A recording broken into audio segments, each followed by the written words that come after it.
Good morning, good afternoon, good evening. My name is Lily Chang.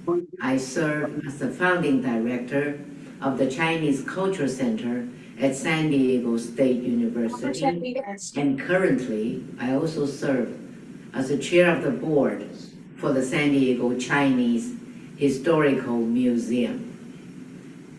We are happy to present to you the Chang Chinese American Experience and Beyond lecture series. This lecture series focuses on many topics, including the series on Jewish people in China. And our topic today is a Shanghai Jewish Refugees Museum. It is a wonderful place to visit if you haven't been. Our presenter today is Li Nianci from that museum. Our moderator and discussant is our Recording in Bob progress. Stein. Bob Stein serves as a member of the board of the San Diego Chinese Historical Museum. He also is the president of the Palomar Rehabilitation Hospital. He's also a key member of the American Heart Association. Please take it over, Dr. Bob Stein. Thank you. Good evening, everybody, and thanks to Lily for her always over-generous introduction. We're going to be looking forward to hearing this amazing story of 20,000 European refugees who find their way to Shanghai. But first, I want to talk about upcoming events. In November, on the third weekend of November, it's going to be on a Saturday morning. We're going to hear an amazing story that I wasn't aware of until we talked about it here. But it's going to be an 18-month love affair that John Lennon had with May Pang in the midst of his relationship with Yoko Ono. So if you're a Beatles fan, you want to hear it. And who's going to be the presenter? None other than May Pang herself, who's going to talk about this. And there's been a book and a movie about this. And then we're taking December off because of the holidays. And in January, we're going to hear a very interesting talk on January 17th by Karen Fang on Tyrus Wang. And Tyrus Wang, you may not have heard of, but he's a very interesting man who was born in China, died in Southern California, I think in Sunland, Tahunga. And he worked for Disney and Warner Brothers, and he did background for the Bambi animated feature. He was a ceramicist, an excellent artist, and amongst everything else, he also managed somehow or another to live to be 106. So it's going to be a very interesting presentation.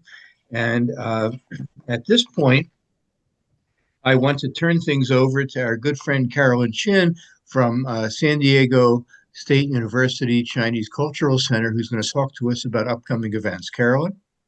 Thank you, Bob. Good evening, everybody. I'm Caroline Chen, the program ambassador for the Chinese Culture Center at San Diego State University. We are starting a new exhibit called Silk on Silk. It started in October already, and it will last all the way to March of 2026. When you come and visit us, you will discover the timeless beauty and the cultural legacy of Chinese silk, as well as experience the 5,000 years of tradition woven into threads of art and heritage. So please do come and join us. Thank you. Back to you, Bob. Next thing, I'd like to mention upcoming events at the San Diego Chinese Historical Museum. First of all, I want to, if people haven't gone, you really want to go and see our super duper exhibit on the China Burma India theater.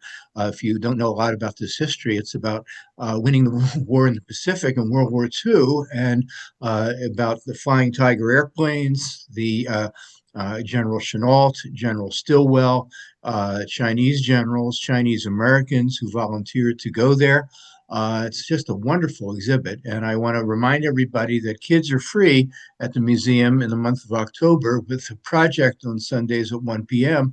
And then I further want to mention that November 2nd, we have the Asian Pacific Historic Walking Tour, which we have every month, and we'll meet at the museum, and you can sign up online.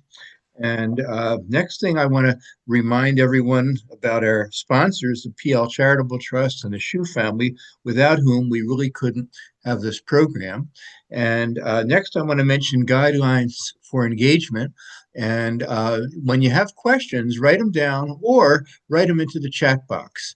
We have two volunteers from Canyon Crest High School, Kathy and Afina, who are volunteers at our museum. They're going to be keeping track of the questions, and we'll be talking to them afterwards.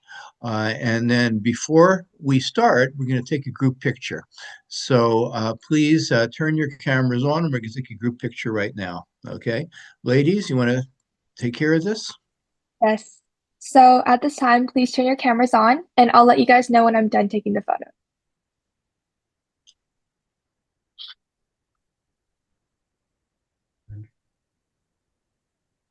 All right, thank you. We done with that? Yes. Okay. Well, I want to mention just a few more things. Let's have the next slide. And before I introduce Kira Lee, I want to mention just a handful of other things. One is you'll notice the subtitles underneath. So let's all mute except for the people speaking. So the subtitles convert our spoken English into Chinese characters. And my Chinese speaking friends tell me it's very accurate unless an English speaker attempts to say something in Chinese, which befuddles it. And I also want to remind you about writing down the questions or putting them in the chat box, and we'll get you afterwards. And I also want to mention that we're actually going to be having a physical presentation of this topic of the from the Shanghai Jewish Refugee Museum in 2026. So it's going to start probably about February of 2026. So that's going to be a cool thing also. And lastly, before Kira starts, I want to mention that I invited a variety of people to attend tonight, one of whom is our old friend Esther Schifrin, who's written a book about her experiences. And she was not a European refugee to Shanghai. She and her family and her Jewish family had been living in Shanghai for generations. And so she'll speak a bit. And then I've also invited one of two identical twins who were born in Shanghai in 1939, Gitta Morris, and I hope she's going to be on the call. And thirdly, a woman named Karen Amsterdam, whose dad lived in Shanghai for a number of years, and she would refer to his upbringing as going to Shanghai High, and I hope she's going to be able to speak. And then I'm going to have a few slides as well. So with no further ado, we want to talk about Kira Lee, who is the head of visitor reception at the Shanghai Jewish Refugee Museum and has a master's in international relations from Shanghai University International Studies and a joint program with Tel Aviv University, and has a bachelor's in English and literature from Sun Yat-sen University.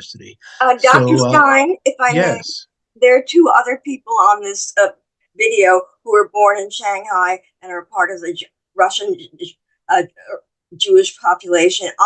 Lily Klebanoff-Blake, and then Lily Langutsky. So we are Lily, I'm glad you mentioned it, but don't worry. Here's the story. Okay, thank you. I'm presuming that this particular Zoom lecture has attracted all kinds of interesting people just like you. And after I talk to the people I personally invited, I'm going to be asking who else is out there. And we're more than happy to call on you if we have time. And it's going to be a lot of fun. So Kira, take it away. Hi, good evening. This is Kira from the Shanghai Jewish Refugee. Can everybody hear me well? Yes, you're great. Great. Okay, great. So I'm gonna wait for this is my slides, and yes, it is my honor to be here today giving an introduction of the museum and also also the history of over 20,000 European Jewish refugees made it to Shanghai during World War II to escape Nazi persecutions. So I'm gonna, next slide, please.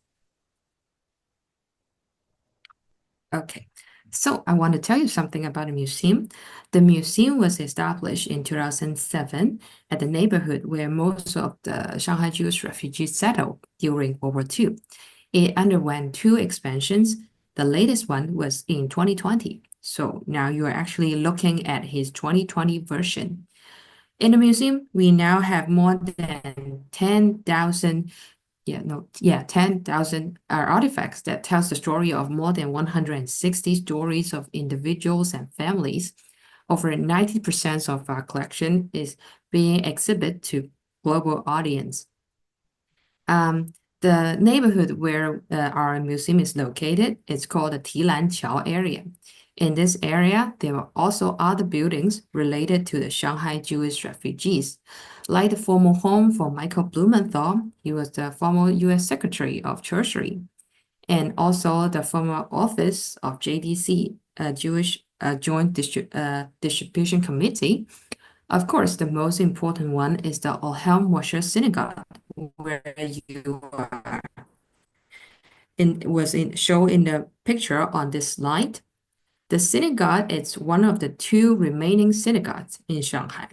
It is established by Russian Jewish community in 1927 and named after their community leaders, Moshe Greenberg, in 2007. The synagogue building was restored to its original design and structure based on its 1927 architectural floor plans. During the war, the synagogue became a gathering center and, to a certain extent, a spiritual home for Jewish refugees. Okay, this is the general introduction for the museum. And next slides, I want to show you that in the museum, this exhibition includes 6 chapters. You can see on this slide, the first part is Fleeing to Shanghai. And the second one is Starting a New Life. The third one, Bittersweet Memories. The fourth one, After the War. The fifth one, Special Feelings for China. And the last one, Towards a Shared Future. And next slide, please. So this is the first part of our exhibition, Fleeing to Shanghai. So in the museum, our story started from 1933. In 1933, Hitler seized powers in Nazi Germany. So they began imposing systematic discrimination and violence against the Jews. Under the Nazis' anti-Semitic ideologies, Jews were taken out of public offices, lost their citizenships, and then later arrested, put in concentration camps, and then eventually murdered. In November 1938, the Kristallnacht broke out. After that, many of the European Jews did not hesitate to flee, but it was not easy to do so, since not many countries in the world at the time were willing to accept them. So next slide, please. So here on the photo, we can see the Jews waited outside of the police station in Vienna, hoping to obtain exit papers. And in the middle, it was the photo of Dr. He Fengshan. He Fengshan was the Consul General of China based in Vienna. He issued thousands of visas to Jews, allowed them to escape Europe. Because of the lives of those Jews that he saved, the visa was called Visas for Life. In 2020, in 2020, yes, Dr. He Fengshan was recognized as righteous among nations by the Yad Vashem Museum in Israel for his efforts to save Jews during the Holocaust. So on this slide, you can also see the visas issued by Dr. He Fengshan and also his colleague, Zhou Qixiang. Next slide, please. On this one, you will see the escape route showing you how the Jewish refugee arrived in Shanghai. In the 1930s and 40s, Jewish refugees took multiple routes to flee to Shanghai. First in 1938 and 1939, most of the Jewish refugees took ships. Yeah, first they took train to leave Berlin and arrive in Italy. It was in Italy that they were able to board ships and set sail to Shanghai. So the first route was actually by sea. They set off in Italian ports and set sail all the way to Shanghai. The entire voyage lasted for about 1 month. Even though there are multiple stops during the way, you can see, oh, this map is in Chinese. There are stops in Mumbai, Colombo, Singapore, in Manila, in Hong Kong, and eventually in Shanghai. Even though there are multiple stops during the way, Jewish refugees were not allowed to get off. It is believed that the first group of Jewish refugees arrived in Shanghai in 1938.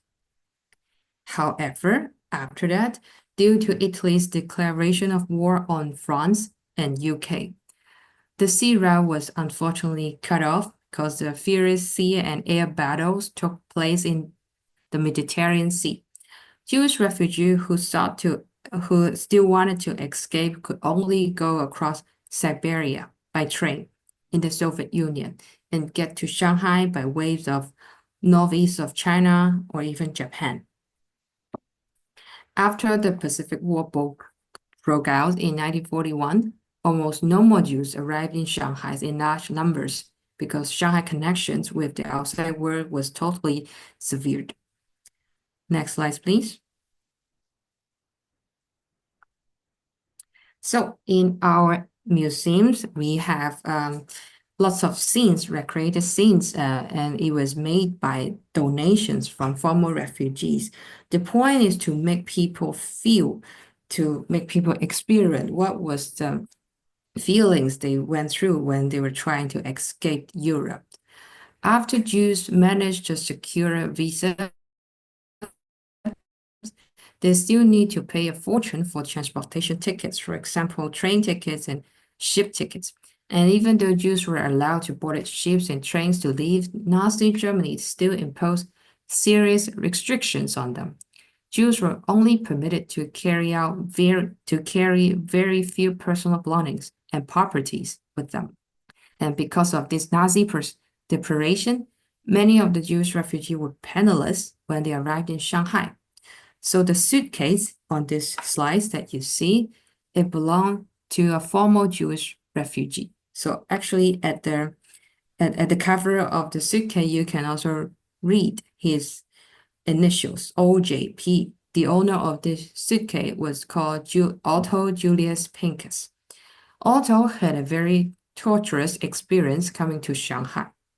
He first fled from Germany to Canada, but it was rejected. You up And the then- volume a little? I'm trying. And then he failed to enter United Kingdom as well. After returning to Germany, he found out that Shanghai was open to Jewish refugee. So he tried very hard to find a ticket and come to Shanghai finally. And later on, it was his second daughter who donated his suitcase to the museum. Okay, next slide, please. And when Jewish refugees arrived in Shanghai, most of them would be picked up by trucks in these 3 photos. And those trucks were arranged by the local rescue committees. And these Jewish refugees will be sent to refugee shelters in the Hong Kong area where the museum is located. And the reason why they are going to the Hong Kong area is that most of the housing in this area was in poor condition due to war damage, and therefore it was cheaper for them to settle down. And why there would be trucks and relief organization ready for these Jewish refugees is because there was already an existing Jewish community in Shanghai before the war. In fact, there are 3 waves of Jewish immigrants coming to Shanghai. The first one is the Sephardi Jews from Baghdad and Mumbai. Please go to the next slide. So on this slide, you will see these are the representatives of the wealthy Sephardi Jewish families. In the 19th century, when Shanghai was declared as an open trade port, a number of Sephardi Jewish businessmen holding British passports come to Shanghai, hoping to make a fortune. The Sasson family was one of the most successful ones. They used to be the owner of the Sasson building, which is why? Yes, the Sasson building the Sasson family used to be the owner of the Sasson building, which is today's Peace Hotel. You will see it on the second photo on this slide. Still a very beautiful building, still standing at the Bund today. And these wealthy Jewish families in Shanghai provided financial and material resources to local relief organizations for rescuing the Jewish refugees fled from Europe. After the first waves of Jewish refugees, in the next slide, please go to the next slide. It was the Ashkenazi Jews coming from Russians. Most of them came to Shanghai at the end of the 19th century, at the beginning of 20th centuries, and they were the second wave of Jewish immigrants to Shanghai. In Shanghai, they also formed their own community, and most importantly, it was the religious centers, the Ohel Moshe synagogues, which later become a very important spiritual home for the third wave of Jews, which was the exiled Jews from Germany and Austria, expelled by the Nazis. And please go to the next slide. Okay, now we come to the chapter 2, starting a new life in Shanghai. After Jewish refugees arrived in Shanghai, various relief organizations was responsible for arranging temporary shelters, sub-kitchens, healthcare, legal assistance, and other supports for the Jewish refugees. Among them, the most important one is the American Jewish Joint Distribution Committee, also known as JDC. It was one of the most important international organizations for rescuing Jewish refugees in Shanghai. And after the Jewish refugees began arriving in Shanghai in large numbers, JDC decided to set up an office in Shanghai to handle and coordinate local rescue work. And their former office was located just 2 blocks away from the museum. Go to the next slide, please. And besides the JDC, the International Committee for Granting Relief to European Refugees, a sponsor, was also very important rescue committees. It was under the leadership of Paul Krugman. He was the Honorable Secretary General of this committee, and one of the very important contribution of this committee is that they produce identification cards, like the one on this slide, to Jewish refugees. These identification cards, they are numbered. So actually, with these card issues, they were able to calculate how many Jewish refugees was in the city in need for help. And these identification cards also become a valid identity for the Jewish refugees in the city. Next slide, please. And when the Jewish refugees arrived in Shanghai, it's very important that they have to find a place to stay.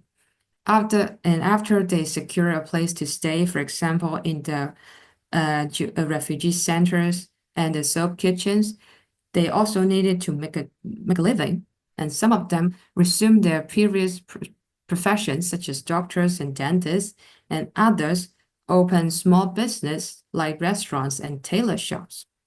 And to support themselves, Jewish refugees opened many businesses in the Tilanqiao area. So actually, this area was called the Little Vienna because on the streets of the Tilanqiao area, there was a lot of shops opened by Jews, and they were in the Central European styles. Next slide, please. And family, even for Jews in exile, is a very important part of life. It is important to Jews as it is important to the Chinese. Though suffering through desperate times, Jews still trying to have a normal life. Some Jewish refugees established new families here in Shanghai. From 1939 to 1946, 366 Jewish couples got married, and another 104 were divorced. So these beautiful painted documents on the slides that you see here, they are the traditional Chinese marriage certificates used and donated by former refugees. And on the right of this slide, you will see a beautiful wedding dress. This wedding dress belongs to Betty. Betty, you can also see Betty on the pictures on this slide. Betty come to Shanghai with the handsome man beside her. And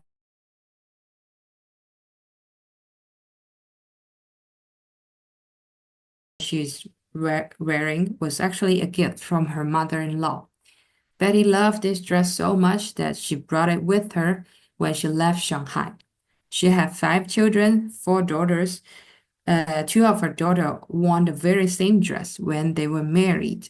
So this dress was actually considered as a family heirloom. And in 2013, Betty decided to donate this beautiful dress to the museum. Next slide, please.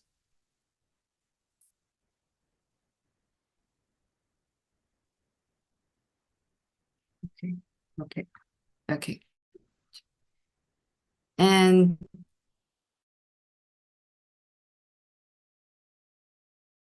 among the Jewish refugees from Germany and Austria, there were musicians, composers, performers, and painting artists. They make life more enjoyable for both themselves and also the local Shanghai people. So for example, in music, Jewish refugees brought Western music and also painting art to Shanghai. Some of the refugees musicians become members of the Shanghai Municipal Orchestra and professors in music schools. And Jewish refugees also organize all kinds of activities such as social organizations, drama clubs, beauty contests, and sports matches. They even established their own press for information communications. There are over 40 different Jewish publications during their time in the city, including newspapers and journals, and also magazines. They were published in German, in the German language, in English, in Russian, in Polish, and even in Yiddish. So actually, they created a very lively and vivid community here in Shanghai. The next slide, please.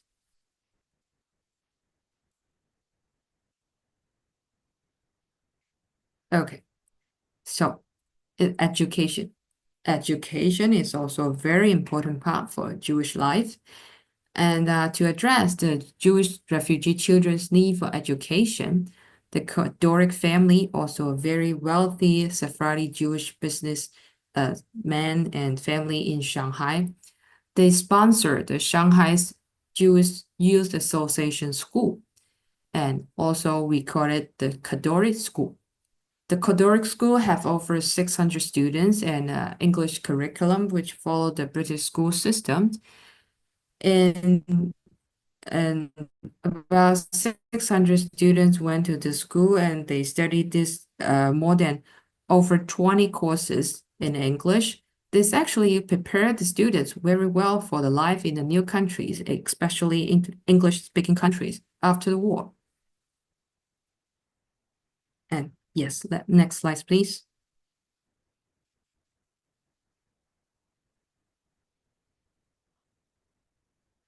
Just when the Jewish refugees were gradually adapting to the life in Shanghai, the situation became difficult again when the Pacific War broke out in 1941. In 1941, the bombing of the Pearl Harbor led to Japan's declaration of war against the United States. In Shanghai, Japanese troops invaded the international settlements controlled by the US and UK. So the Sephardi Jewish businessmen, the wealthy Jewish family that we talked about earlier, they were no longer able to provide assistance to the refugees, since most of them were considered enemy aliens by the Japanese authorities in Shanghai. And in 1942, the Nazi officials discussed the implementation of the final solution to the Jewish questions in the Wannsee Conference. As discussed, the final plan was to alienate the 11 million Jews remaining in Europe. Jewish refugees in Shanghai were also highly concerned about the possible persecutions locally. Finally, in February 1943, the Japanese officials in Shanghai, they issued a proclamation concerning restrictions of residence and business of stateless refugees, officially declaring the establishment of a restricted sector for stateless refugees in Shanghai. Since most of the Jewish refugees had their nationality revoked by the Nazis when they fled Europe, they were the main target of this decree. This sector was later commonly known as the designated area or even Shanghai Ghetto by some of the Jewish refugees. And the size of this designated area was less than 3 square kilometers. Originally, there were 100,000 Chinese living in this area. After the establishment of the restricted sector, this area was filled by more than 14,000 refugees. We can imagine inside was extremely crowded, but according to the memoirs of the former refugees, they simply live peacefully with the Chinese people inside, and from time to time they try to help each other and share what they have with each other. Next slide, please. In the designated area, there are lots of stories happened between the Jewish refugees and the Chinese neighbors, and I want to share some of these touching stories with you. So on this line, you will see photos of, for example, Jews making fires with Chinese pan and stove like Chinese did, because there weren't enough electronics and gas supplies in the designated area. And also inside the designated area, Jewish kids and Chinese kids live together, play together. They grew up together, simply. And next slide, please. On this slide, you will see the very first physical exhibits of the Shanghai Jewish Refugees Museum. It was the toy cart donated by Joseph Rosbach. This bamboo-made toy cart, it belonged to Joseph. Joseph was born in Shanghai in 1944 and spent 5 years of his childhood in Shanghai. One time when he was a kid in Shanghai, he was sick, very sick, and hospitalized for 2 weeks. His parents bought him this little toy cart to cheer him up. This little boy also remembered that he has a Chinese neighbor who was a manual laborer. This neighbor would always take him and his own sons out to the streets for fun. These were the happiest and sweet memories for Joseph. In 2010, when we reached out to Joseph, he kindly donated this beloved toy cart to the museum. And he said that it has been one of my recurring dreams to go back to Shanghai to see whether there are still cars and rickshaws in the city. This little toy car and Hong Kong are part of my life. During those years, the Chinese gave us a lot of help, but for the Chinese, we might have been killed. Next slide, please. The next story is about keeping a promise for 7 decades. The man you see on the photo here is the Lin Daozhi. He had a Jewish neighbor, Carl. In 1943, Carl entrusted 1,600 books to Lin Daozhi. He said that, please keep this book for a while, I will come back for them. And for that, Lin Daozhi kept his books in his home for 7 decades, just waiting for a car to come back and collect them. In 2013, the family house of Lin's had to relocate it, and his children came to the museum for help because they wanted to reach out to Carl and to return these books. And with the help of the German consulate in Shanghai, we find out that the Carl couple was already passed away in Germany without any children. And to keep these memories, the Lin's family decided that maybe the museum is the best place for these books. Until today, many of the people who came to the museum and check out these books, they were surprised by what can we do, how far we can do to keep a promise. And go to the next slide, please.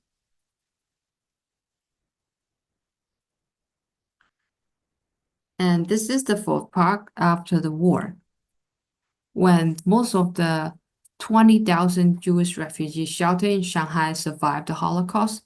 6 million Jews were massacred in Europe by Nazis in concentration camps and gas chambers. Jewish refugees in Shanghai only find out this horrible truth after the war. After the war ended in 1945, Jewish refugees in Shanghai were eager to search for their families, relatives, and friends, and they were trying to look for the names of their friends on the survival list sent from Europe, and they were also trying to get in touch with the family members that are still alive and be united with them. And go next slide, please.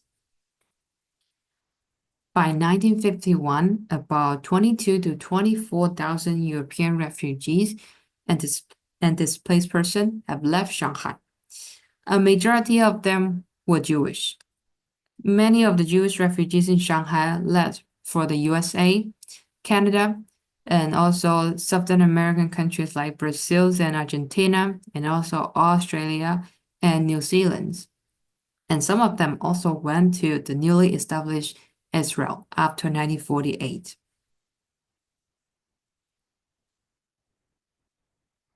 Next slide, please. Among the Jewish refugees that came to Shanghai and other parts of China, not only that they take shelter here, but they also took part in the Chinese fight against foreign invasion. There were Jewish doctors and Jewish journalists in the Chinese army, like Dr. Jacob. Go to the next slide, please. Like Jacob Rosenfeld and Dr. Richard Fry, you see on the slide. These two Jewish doctors, they were just two representatives of these Jewish doctors and journalists were in the Chinese army. They went to the front line, they treating wounded soldiers and also civilians in few hospitals. And when the war was over, they also helped build the national medical systems in China. They're making their own contribution to the establishment of the new China. Next slide, please. Until now, many of the former Jewish refugees and their descendants come back to Shanghai and visited the museum to reminisce about the old times. Many of them donated their personal belongings and items to honor the city that offered them help in the worst area. Like Horatio Sheffield on this slide, he was the principal chief violist in the São Paulo Orchestra in Brazil. Both of his parents were Jewish refugees in Shanghai. In 2019, he came to Shanghai, and with the help of the museum, he visited the neighborhood where his parents were most likely to stay.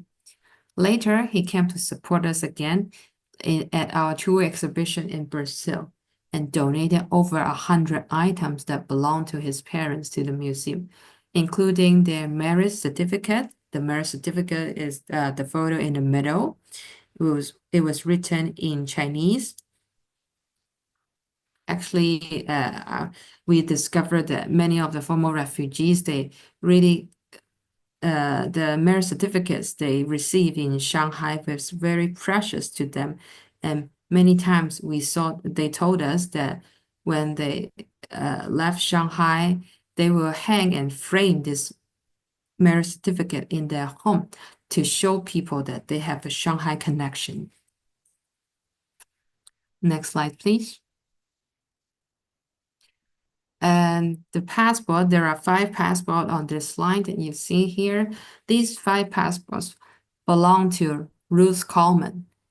Ruth Coleman was a former Jewish refugee. She came to the museum for the first time in 2009 when he had turned down our donation request for her German passport that she used during World War II, which she said that means so much to her and she didn't want to let it go. But at the last moments of her life, she asked an old friend and bring this passport, the 5 passports she ever used during her life, and bring them and donate it to the museum. She said that I want to show you that I always remember this history and the city. Shanghai was always in her heart. Next slide, please. The Shanghai Jewish Refugee Museum was opened in 2007, and since then, we have been focusing on researching and preserving the history of Jewish refugees in Shanghai. By far, we have received guests from 135 countries, so we have a walls of flags in the museum to show that these 135 flags of nations whose guests has come to the museum. Not only do we tell the story here in Shanghai, but we also bring it to audience worldwide. Next slide, please. Over the years, we have held tour exhibitions at home and abroad and to tell the world about these important parts of history.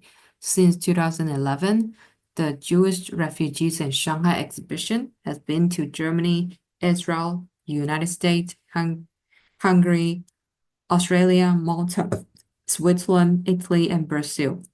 These exhibitions, they were either co-hosted with the local museums, government agency, and cultural institutions, and the Chinese cultural centers. And they have attracted large numbers of visitors and found a strong echo in the local community. That is actually the tour exhibition overseas was actually one of the methods for us to collect stories and reach out to potential former refugees yet to discover. And with that, we've been able to collect lots of stories and also artifacts for our exhibition. Next slide, please. In the museum, actually, we have a plaza. In this plaza, the most outstanding is the walls of names of Shanghai Jewish refugees during the 1930s and 1940s. On the wall, there are 18,578 engraved names. Those names were collected jointly by the museum and Sonia Mubaga. She is a former Jewish refugee who was born in Shanghai in 1939, and after the war, she went back to Germany. She was the teacher, so she told her students about her experience in Shanghai. In addition to that, she also spent more than 20 years of her life to this marvelous work of collecting those who have been to Shanghai. Many former Jewish, and that's how we have these walls. And every day we see former refugees and their descendants come to the museum and they are looking for names on these walls. And very often we saw them when they found the names, they were so emotional and speechless and crying, and all we can offer them is a hug to show them that we cared.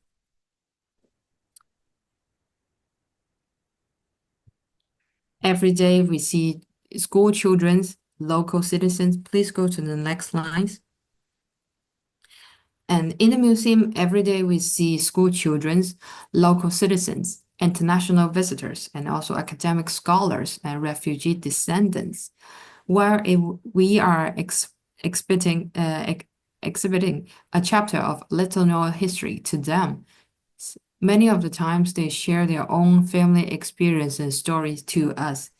It was by collecting these stories and artifacts one by one, piece by piece, that we are now able to present this history of Jewish refugees to you. These little chapters, we bring it to more people in Shanghai and to people from the globe. And I'm really happy here that I have the opportunity to present it to you. And I hope to see you in the future in Shanghai, where you can check out the museum yourself. It is really a museum worth a look. Okay, and this is the end of my presentation. Thank you very much for your patience. And thank you, Bob. Back to you. Well, Kira, thank you very, very much. And I want to, first of all, Kira, I'm curious as to how you got personally involved. What was your interest in this? And then I'm going to show a few slides. I'm going to race through my slides as quickly as I can because I want to leave time for people to talk. But how did you get interested in this, Kira? Well, this has something to do with my studies. Actually, for my MA degree, I was studying. I was doing my master degree on the Jewish studies and also Israeli studies. So even though they are more of international relations, politics, but really I'm also interested in the history of the Jewish people. So after my studies, I found this opportunity at the museum and I took it, and here I am. That's cool. So I'm going to race through my slides, and I'm apologizing for racing through them because I really want to have as much time as possible for us to talk. So many people are on this call who want to say something. So I thought I would amplify a few of the things you said, and I was titillated by your special feelings for China, and so I expanded on that too. So let's have my next slide, please. So I just wanted to point out that of the Jews in Germany and Austria who did not emigrate, the ones who were left, of those, 90% were killed by Hitler. And so the idea of Shanghai existing as a outlet for people to go to cannot be overemphasized. I mean, it's just absolutely just shocking. So let's have the next slide. I want to also talk a little bit more about the Evian conference that you mentioned.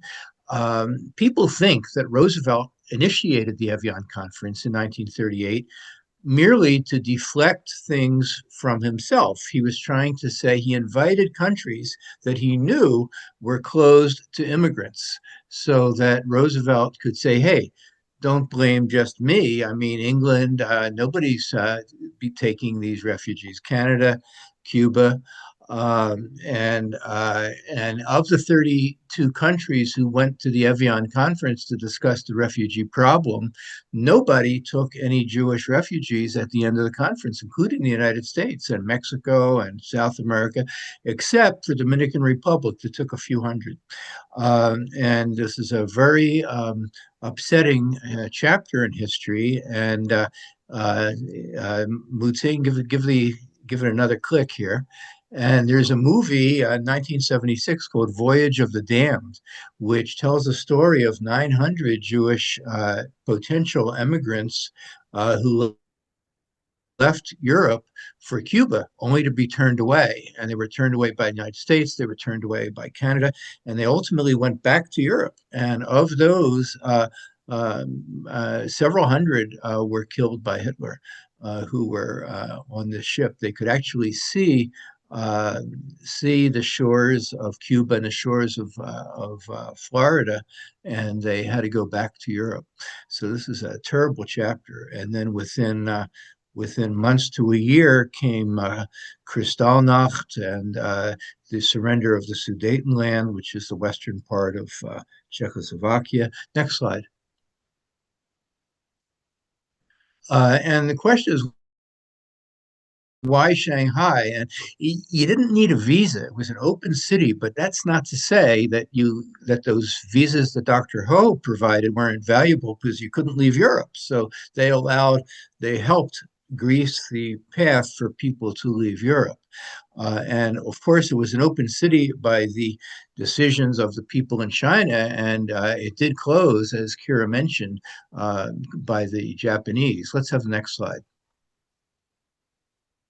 So in 1939, war had come.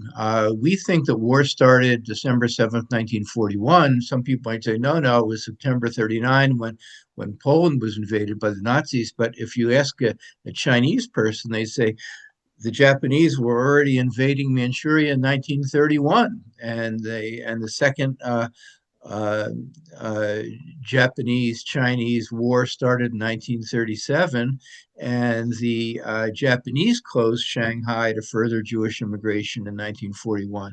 Times were very difficult, yet the Chinese were willing to share what little they had with the Jewish immigrants. Next slide, please.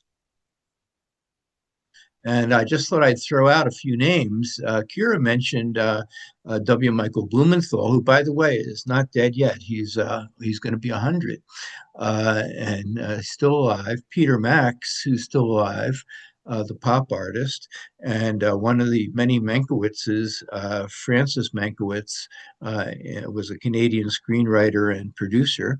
They were all they were all residents of Shanghai for a number of years. Next slide, please. You mentioned the people with special feelings, so I thought I'd mention a few of them. And I'm going to mention Two Gun Cohen and a guy who's was on at one point Paper Money. Next slide. So Two Gun Cohen happened to be a Jewish gentleman who was just an adventurer, and he had a bunch of Chinese friends when he was living in Canada, and he moved to China, became the bodyguard to Dr. Sun, and was an acting general in the Chinese army. Look at his tombstone.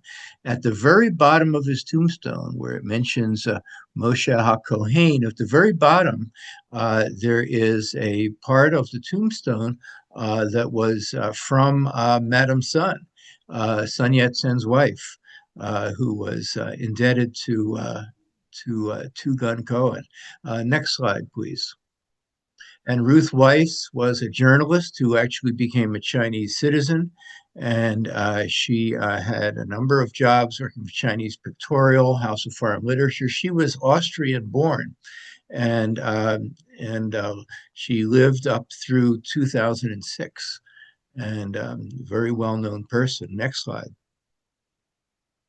And this is the gentleman on the money. Henk Sneevlet, who was a Dutch Jew, who sadly, was one of the people trying to advance the Chinese Communist Party. And he then went back to Holland, where he was killed by the Nazis in 1942, sadly enough.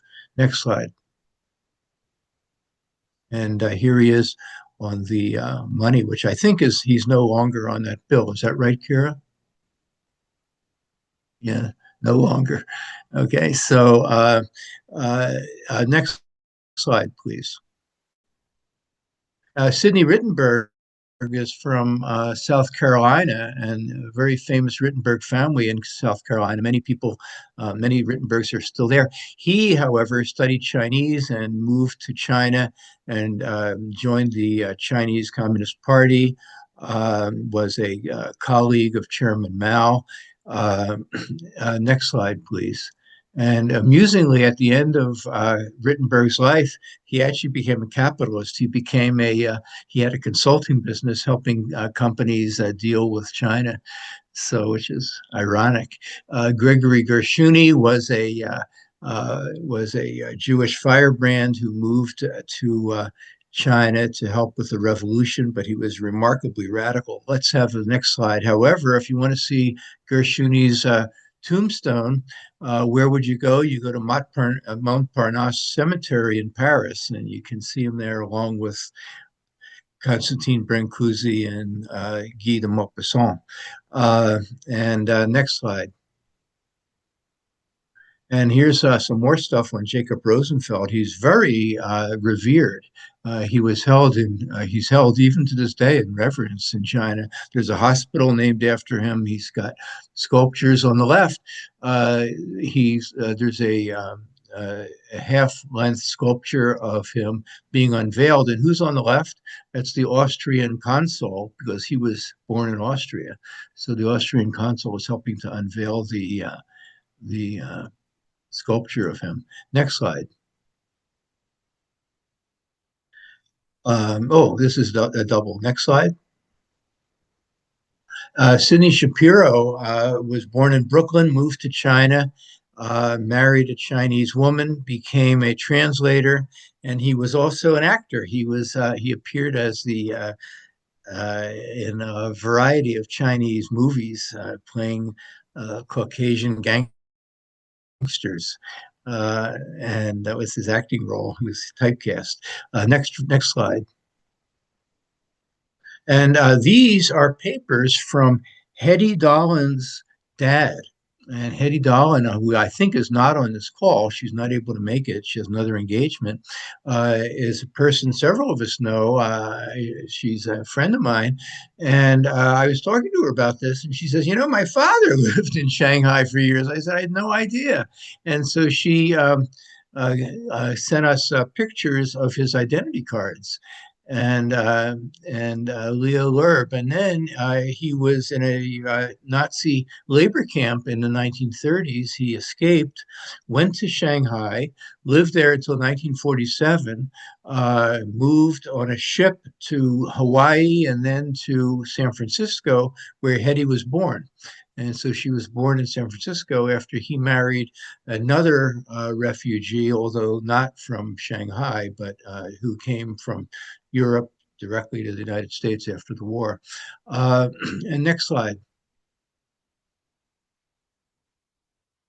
So I just wanted to comment that this was just a unique chapter, and we're fortunate that the Shanghai Jewish Museum has preserved all of this.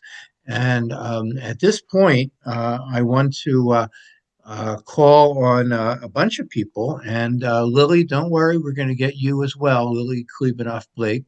But I wanted to start, if I wouldn't mind, with Esther Schifrin, who has written a book which I read and purchased, Hiding in a Cave of Trunks. And Esther lives in Los Angeles now. And she's going to tell us just in a couple minutes her interesting history. So you basically met these immigrants. You were a little girl and you met these immigrants. Is that right, Esther? I hope you're I still there. can't get Unmute my yourself if video you are. on. It's disabled. My Oh, I'm video is so well. You should be able to enable it by. You should find in your lower left a No, little it's video not button. allowing me. It's saying that you're not allowing it. Oh, there we There go. you are. You're on. Okay. You're on. You look Thank lovely. you so much. You Oh, look thank you. lovely. So tell us your story. Thank you. So you met the boat, right? You met these people. My family was part of the Is that group of right? people who helped them off the ships and enabled them and gave them food and shelter. And we were the first wave who came from Mumbai and Calcutta to Shanghai in the early 1840s. Straight after the Opium Wars, my family started as my great-great-grandfather was a ship's captain, and he was going back and forth to Shanghai, and the Sassoons are in our family tree. So they kept everything in the family, all of them. They employed their own family members. And so he traveled back and Esther, what's your memory of the European immigrants as a little girl? Do you remember them coming? it was wonderful initially because they were all being helped and there was free interaction between everyone. But then when eventually they stopped coming, and then we were told that we were going to be interned by the Japanese, a lot of the communication was cut off. And everything then was focused on survival, food, and how to just survive those days before the war. And then after the war, we had communication again, and there was a man who was a Benjamin, which is my maiden name, who said that he had relatives in Shanghai who had gone there years before. And so I went with my father, just the two of us, to the ghetto to meet this man. And we couldn't find out how we were connected, if we were. But I had an aunt also who had been in Shanghai. She managed to come much earlier because she married my mother's brother. And she was waiting for news from Europe because she and her family was all wiped out, the whole family. And we were all very, very aware of all of that. We stayed in Shanghai until 1948, after which my mother said we have to go. In 1930s. What was your path? I was just going to ask you what your path was after you left Shanghai. Well, we had to go to Hong Kong first. We went to Hong Kong, but my father lost everything in Hong Kong again because when we were interned, we lost everything and we never got anything back at all and never had any reparations of any kind. When we got to Hong Kong, my father restarted his business, but then he had warehouses, go downs, they're called in China, which were full of goods that he stored and was paid rental fees for them. But then during the Korean War, there was an embargo in Hong Kong and nothing could come in or out. So everything was frozen.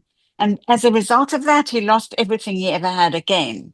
And my mother just said, we have to go. And within like 2 weeks, we left for Israel without my father. He stayed behind for a further 4 months. Even when we left Shanghai, he stayed behind because we couldn't all go together. There's always winding up to do and things to take care of. And he had a hard time with that because even when he got to Israel, they did body searches and all kinds of things because they didn't trust anyone in the early days of Israel. You were coming from Hong Kong, you're a Esther, British person. Yes, may I ask you if you of course. personally developed Yeah. any friendships with any of the European immigrants, their kids? Before? You mean in Yeah, Shanghai as a itself? little girl. As a No, little girl, did you play with only them? before they were interned. Yeah, before they went into the ghetto. We had some, yes. But not much because they had their own schooling and So once they they were were in moved into the ghetto, and there was barbed wire around the ghetto, isn't that right? The Japanese had put barbed wire no, around well, it. they were, I don't know if there was got barbed wire around. They were, if they had a job outside, they could go. But then the guy who ran the camp, I can't remember his name offhand, he called himself, yeah, that's right. He called himself the King of the Jews and he played the violin and he used to make them have little groups of music together. But if he felt that he didn't want them to go out that day, just slap a face or two and tell them, no, you can't He go. was notorious. He was notorious. You Right, know, right. Esther, you know who I see over right above you in my screen right now, if you don't mind. I'm going to ask, although we may come back to you, Esther. I want to ask Gita Morris to speak. Yes. Uh, Hi, Gita. Gita is a woman who was born. I don't want to embarrass you, Gita. You look like you're 40, but you were born in 1930. You were born in 1939, and you were one of two. In December. And you were one of two identical twins, you and Monica. Do you want to tell us your story about Shanghai and your mom and dad, as you know Yes, it? our mom and dad managed to get out of Berlin and go to China. They landed there January 27th, 1939. And we were born December 1939. So we were actually born in Shanghai. We always say what we tell of our story comes from the perspective of very small children. Even when we were interned, we must have been 2.5 or going on 3. So although we have vivid memories of a lot of things and are able to remarkably remember certain things, we did have a childhood friend there Sonia Milberger. Do you know her? Sonia Milberger from Geet's is Berlin. asking Esther, I do, although I do, I Karen, do. You although know No, how Kira not can I look see me. her I up. how don't. you don't know Kira can look how everybody I up. surprised to see another Shanghai baby. We call those who born in Shanghai Shanghai babies.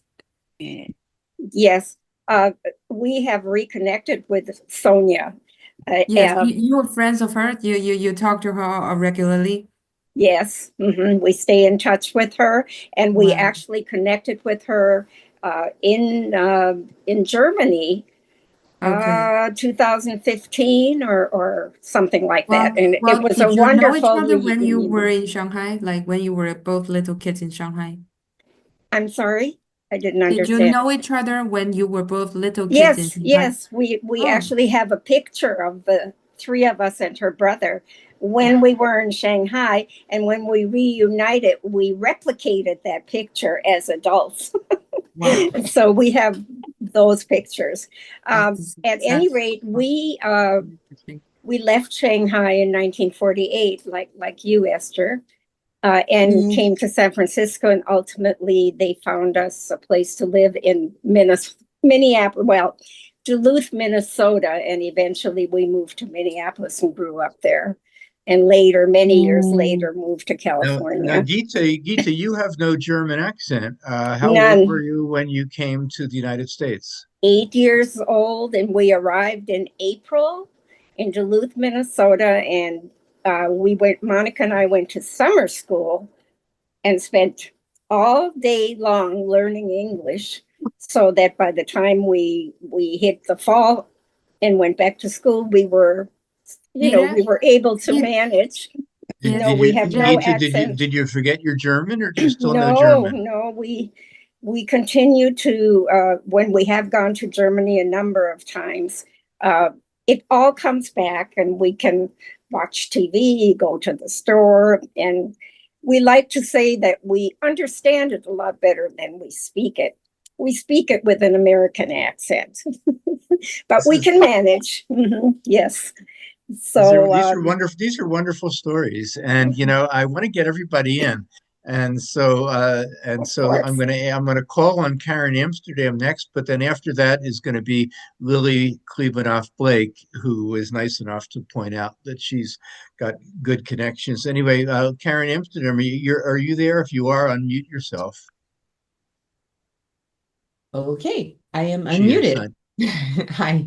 Oh, there you go. So nice, so nice to see you. We talked on the phone, Yes, and thank you. and I love that story about your father, who you claim went to Shanghai High. You know. Yeah. I grew up in Maryland. My dad, I'll sort of go in circles a little bit. My dad arrived in San Francisco, as most, US bound people did from Shanghai, and married someone in Maryland, my mother, who was like an old Maryland family. And when I was a kid, and people would say, "What high school did your mom go to?" And I would say which high school, because it was, more or less in our area. "And where did your dad go?" And I would just kind of like, I don't know what to say. So I asked my mother, and she said, "Shanghai High." And I thought, okay, that sounds good. I had no idea. It's pretty ridiculous, but that's what I used to tell people. But my dad came from a German family in 1938 after Kristallnacht. My grandfather, who was not from an old German family as my grandmother was, he was pretty convinced that it was time to go. And there weren't a lot of choices left at that point. I remember hearing that he went to different, embassies and, got turned down by every single one. And then the path became clear. It was Shanghai. It had to be. So my understanding was that my dad, who it was the summer of 1939, my dad was 9 years old, that the family had to buy first class tickets They went to Italy, as you said in your presentation, and then they took the boat to Shanghai, and it was quite a change from going first class, which was a big upgrade, I'm sure, in food and lifestyle from anything that they'd ever known, and then landing in Shanghai, where they were penniless, unclear of what would become of them, and they basically became, dependent on the largesse of the Jews who had come. Yeah. So yeah, it was basically so my dad was 9 in 1930, and I'm not sure if other people are hearing. I'm not sure if someone's talking to me. Let's try to mute ourselves except for the people who are talking. Okay. Yeah. They were in Shanghai a grand total of 3.5 days when Germany invaded Poland. So they really arrived at the 11th hour. Wow, that was the nick of time. That's an amazing story. Yeah, I remember hearing as a kid that they were not the last boat to make it, that there was one more. So I'll be going to the Shanghai Jewish Refugees Museum in the spring. I'm excited beyond belief about going to the museum. We're And looking forward to see you here. yes, I will definitely say hello.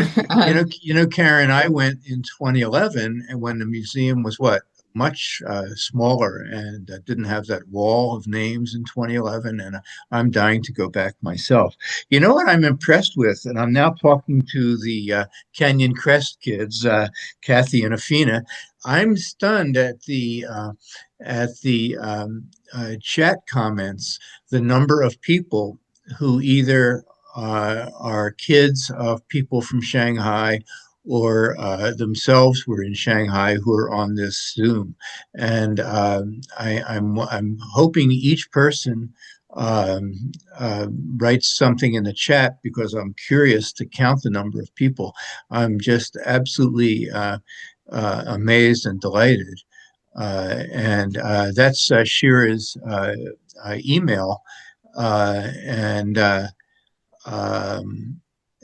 I do, feel free to write to Kira. She'd be more than happy to hear from you, and I think to visit the museum would be. To be honest with you, I did it on a half day off in my tour of China, and it was the best part of my whole tour, my half day cab ride to the museum. So thank you for being here, Karen. Lily, would you like to tell us your story, please? I would, and could you turn my video on, please? Sure. Muting is in charge of this, but Muting, do you want to find I'm here. Find Lily Klebanoff-Blake? There she is. Hi. Well, thank you for asking me to say something. It's my pleasure. Believe me. First We of want all, to hear from you. First of all, I really want to thank Kira for this wonderful presentation. And I've been to the museum many times. Very nice to Please meet give the you. director my best regards. But it was a wonderful presentation. I want to say hello to Esther because we've met several Hi, Lily. And I want to tell Peter, I met your sister, your twin sister, Monica, in LA because she's a good friend of a friend. So long story short, but I am the third generation of my family to live in China. My grandparents were pioneer settlers of a city called Harbin in the northeast of China. And when the Japanese occupied Manchuria, my parents moved south to Shanghai where they met and married. And my uncle by marriage was Rabbi Ashkenazi, so he was the chief rabbi of Shanghai. I was born in 1942, so I really don't have memories of vivid memories of the refugees because I didn't even know anything about them. But my father was on the board of the Jewish Club, and he was very involved. He was the head of the finance committee, and he was very involved in helping to support the people in the ghetto. I know my mother was part of a soup kitchen organized by the Rebbitzin, and that she would travel from the French concession where we lived to the ghetto every day on the trams to help feed the refugees. And one of the problems is that some of the refugees were very kosher and the food we were providing was whatever we could find and not necessarily a kosher. I am fascinated by the history of Shanghai. I left when I was 49. I left in 49 when I was 6. And we were refugees in France for 2 years. And then we came to the United States. And I really didn't know anything about the refugee story until I was older, because that was not the world we lived in. I was a young child. But I have very, very warm memories of Shanghai. I've been back many times and have spoken at many conferences about Shanghai. And I'm in the process of doing some writing. So, Lily, may I ask you a question? I think I heard this right, but your family was from Russia and moved south into Harbin. Is that correct? They were pioneer settlers of Harbin. They came there and Harbin, both Russia gave enticements to people to move to Harbin, and then the Chinese as well had enticements. And at one point, Harbin had a very sizable Jewish community, and there were synagogues and other buildings and stores and the like. I think at this point, the Harbin Jewish presence is minimal, but the Chinese have carefully restored one of the synagogues, and a couple other Jewish buildings have been restored and have been repurposed for other, and I think maybe there's a museum. Is that correct, Kira? Do you know about Harbin? That's all correct. There is a museum in one of the old synagogues. And not only that, one of the other synagogues that's been restored is used as a cultural center. And both my grandfathers are buried in the cemetery. There's a Jewish cemetery in Harbin, which is rather amazing. And I've been very involved with the community in Harbin, as well as in Shanghai, in terms of preserving the story of the Jews who were there. My grandfather, so if anyone is, my grandfather, if I may, was a violinist and opened probably what was the first store for classical music in China in 1903. So the whole story of classical music that is related to what my grandfather and people in Harbin did in terms of the development of classical music. So I thought that, Kira, your section about classical music and the classical musicians was wonderful. Thank you. And so, yes, so Lily, I'm glad you're here, Lily. I wish I have put more photos on the slide to show you like every section of the museum. There used to be photos of my family in some of the prior exhibits. So if you ask the director, he knows who I am. Okay, I will do it. I will do it after this. So if anyone out there is thinking of a Jewish-oriented tour of China, there's all sorts of sites. There's the Shanghai site. Harbin is another one. The ancient area of Kaifeng. I think I'm pronouncing it right. There's an array of different. They're discouraging and if that I may, now. there's one more person who comes from Shanghai. I don't know if she wants to say anything, but Lily Langotsky. Well, there's probably way more than one person, but if she wishes to speak, I see Lily Langotsky right now in her living room. And would you like to tell us your story? I was born in Shanghai in 1943. My mother was born in Harbin and left Harbin in 1932 after the Japanese takeover. My father was born in Siberia, in Chita, and he left in the 1920s and came to Shanghai. We lived in the French concession. I was 3 when we left. We left in 1946. And it was the first the first plane. It was an army plane that had been changed into a passenger airplane. And we left in 46 and took 6 days and came to New York. And that's where I've been ever since. Lily, what languages did your parents speak when you? Russian. We spoke Russian at home. So I learned English when I started school, first grade. And our families were friends both in Harbin and in Shanghai. Yeah. So do either of you know any Chinese? Very little. Monica and I know 3 little Chinese songs for playing games that the Chinese kids in Hangzhou taught us after the war was over. That's all we ever learned. Yeah. But I want to say that we came in 1948 on a very large freight ship that took 3 weeks to get to San Francisco, and it was a nightmare. Most of the adults were seasick. We had terrible weather. It was a really tough trip. I have a question for Gita about the song, because I remember hearing also about Chinese songs, and then that the Chinese songs were replaced by Japanese songs after the occupation. That the Chinese songs were out and then Japanese songs were taught to the That's children. interesting. Yeah. Had anyone else ever heard that? That was a family story I heard. Hadn't heard that, but Okay. one time we met some Chinese people who asked us if we knew any Chinese. They made us sing the songs, which we still remember this many years later. We played the rubber band rope, jump rope, and things like that with the kids. You know, it's the only time we ever interacted was just to play games. So you were Gita, part of me wants to ask you to sing this song, but No. but we have so many other people on the Sure. on the Zoom. I'd like to ask Harry Abraham to speak right now. Harry, would you like to tell us your story? I'm sorry, you've been very patient and waiting. Thank you very much. Thank you. Unmute yourself, Interesting Harry. program tonight. My grandson lives in San Diego. I knew nothing about this until yesterday. And I was glad to hear that he gave me this input. On Kristallnacht, I was born in Frickhof in Germany.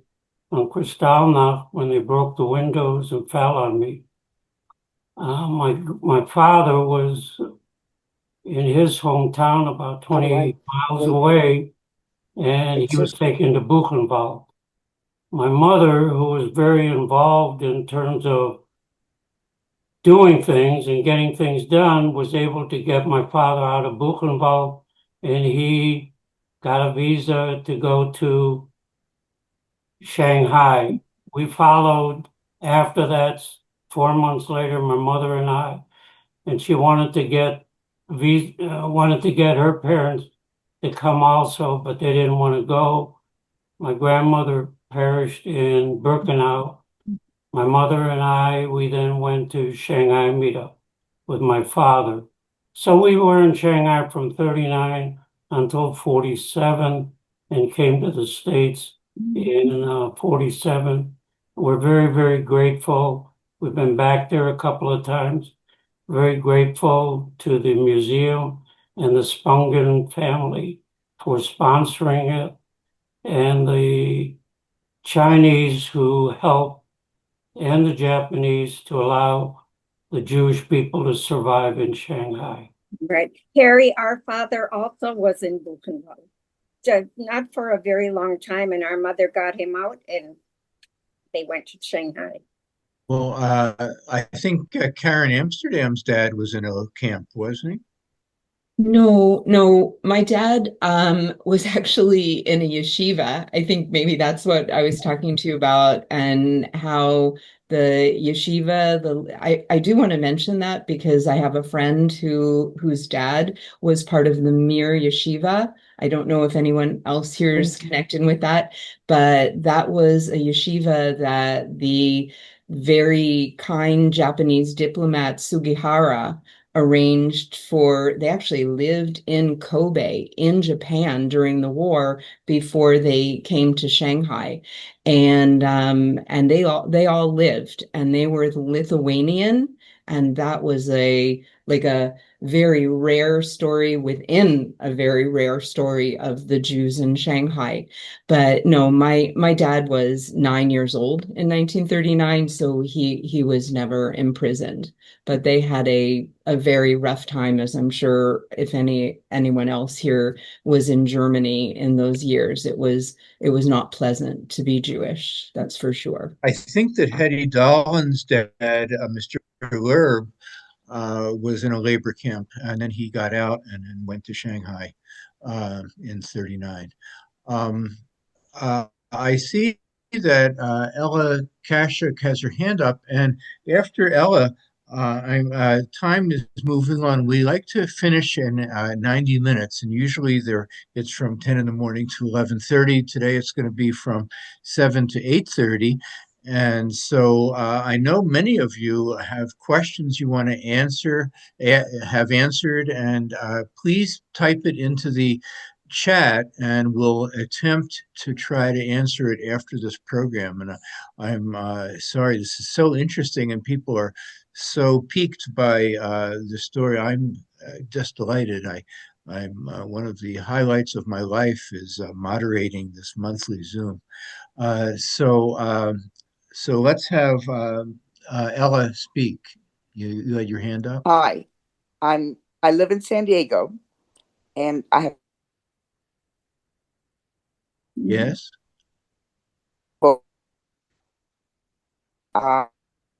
Just from China. My grandfather and mother were from Harbin, from via Russia, and I was born in Shanghai along with my brother. We were there. We were not in concentration camp. We were the Russian Jews.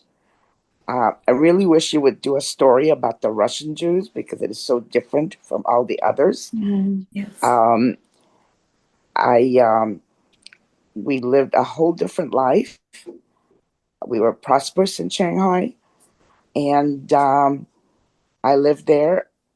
I was born in 1941, and I lived there until the end of 48, where we took a ship out before the Mao Zedong came in, Mao, and we left for wherever. And wherever was like nowhere. We traveled literally for 4 months by ship from Shanghai all the way to Italy. And by the time we got back we were in Italy, they told us that there will be a ship coming in from Israel at the time. And we had to wait 2 weeks. But we could not stay. We could just stay during that period of time. And the ship, and we went into Israel and became Israeli citizens right away by virtue of being Jewish. Well, Ella, let me say this. This is perhaps the sixth. I don't know if anyone knows, if Muting knows, you shout it out. This, I think, is our sixth program through the San Diego Chinese Historical Museum on Jewish connection to China. I myself have given a previous talk. I gave one on the Sephardic Jews and the Kaduris and the Harbuns and the Sassoons, and we very well will have one specifically on the Russian Jewish migration into China, which is another chapter. At this time, we may have room for one quick other question, and then afterwards, we're going to talk about the two upcoming events. And we're going to then say goodbye to everyone, and we're sorry we're only able to go for an hour and a half, but I want to thank everyone for participating. This is one of the most fun Zooms we've had in the longest time, and I'd like to ask just the participants to stay on, and we'll have a little 5-minute debriefing after 11:30. So that'd be Kira and me and Muting and our Canyon Crest friends and Carolyn Shin and so forth. So do we have one last question? Let me ask Kathy and Afina. Do we have one other question you'd like us to mention? So obviously there's many really interesting, diverse stories in the chat. Unfortunately, due to time constraints, we're not able to get to all of them. However, we do have a question from Janet who asked, which group is funding the museum today? That's a good question, Kira. It's a state-funded museum. Yeah. I also you mean the federal? You mean China or Shanghai? The government, the Shanghai government. Shanghai government. Okay. Yeah, sorry to interrupt. I also see Frank raising his hand for a pretty long while now. Do you want to ask like a last question? I didn't have a question, but I wanted to comment because I think it's very relevant with what's going on in the world today. Our parents, as teenagers separately, my mother, orphaned at 16, ended up in Shanghai, and my father, with his parents and sister, after both grandfathers being in Buchenwald, and because they had served in World War I and were honored by Hitler, of all things, in 1935, they were able to get their way out of Buchenwald, ended up in Shanghai. But the question always was, why were they treated so well by the Chinese? Not fantastic. I mean, they were starving, but why were they accepted in Shanghai? And why even the Japanese didn't go after them, because they were basically Jews, the enemy of the Nazis. And so, of course, why didn't they, even before 1943 and even afterwards when they were in the ghetto? And the answer, and I've studied a lot in history, is that the Chinese and the Japanese really didn't internalize anti-Semitism as part of their life. Much of Europe and the rest of the world had done. The Chinese and the Japanese respected the Jews, and the Japanese, in fact, owed a debt of gratitude to Jacob Schiff from early 1900s, when he wanted to have the Japanese take on the Russians in a war, and he financed it, and he promised that the Japanese would always take care of the Jews. So, as horrible as it was trying to survive day to day, our parents always spoke well of the Chinese and what they did for the Jewish people. Frank, thank you for your insight. And I have and at this point, I just wanted to show there is an immigrant address book. It was prepared later, but it has the names and addresses of the heads of household of all the German Jews that were in the Shanghai ghetto in early 1939. Well, that is cool, and I'm going to talk to Kira afterwards about that. And again, we will try to answer people's questions by email if you have them in the chat. And Esther says that she has that book. So, Mutsing, if you can throw on the slide of the upcoming presentations. And then I want to thank everyone for tuning in. I'm only sorry we can't get to everyone's questions, it's just not possible because of time. And if the principals will stay on for a little bit of debriefing. So next month, we've got the story of May Pang and John Lennon, presented, which blows my mind, by May Pang herself. And then in January, we've got the story of Tyrus Wong and his fabled art career and how he made it to 106. Although I think that part isn't going to get answered. And I want to thank everyone for tuning in, and we'll see you guys next month. And this has just been a wonderful program put on jointly by San Diego State University Chinese Cultural Center and San Diego Chinese Historical Museum. And we loved having everyone on, and I apologize for not being able to talk more to everybody or to interact. But Esther, Karen, Geeta, Harry, Frank, Lily, I'm so glad you're here, and love talking to everybody.